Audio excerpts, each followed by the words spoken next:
આ તરફ સુરેન્દ્રનગરના લીંબડી તાલુકાના વાતાવરણમાં પલટો આવ્યો। લીંબડી શહેર તેમજ આસપાસના ગ્રામ્ય વિસ્તારોમાં વરસાદ ખાબક્યો।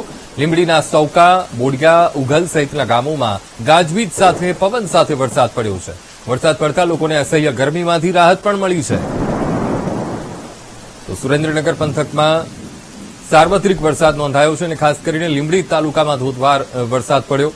લીંબડીના ગ્રામ્ય વિસ્તારમાં ગાજવીજ સાથે વરસાદ પડ્યો છે। જણાવી દઈએ સુરેન્દ્રનગર આસપાસના લીંબડીની આસપાસના જે ગામડાઓ છે ત્યાં ધોધમાર વરસાદ પડતા ખેડૂતોમાં પણ ખુશીનો માહોલ છે અને અસહ્ય જે બફારો હતો, ગરમી હતી, એ ગરમીમાંથી રાહત મળી છે। તો રાજ્યમાં સાર્વત્રિક વરસાદ નોંધાયો છે ત્યારે સુરેન્દ્રનગર જિલ્લામાં પણ વરસાદ પડ્યો છે। તો સુરેન્દ્રનગરના લીંબડીના ગ્રામ્ય વિસ્તારોમાં ગાજવીજ સાથે વરસાદ વરસ્યો છે। સવારથી જ વાદળછાયું વાતાવરણ અને સવારથી જ મેઘો મહેરબાન બન્યું છે।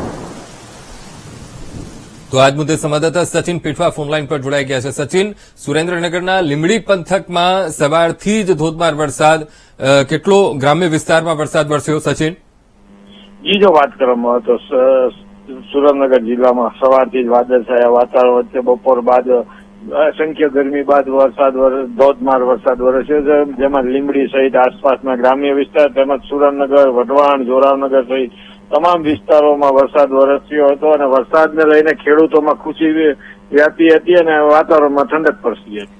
જી બિલકુલ સચિન, સમગ્ર માહિતી સાથે જોડાવા બદલ આપનો આભાર।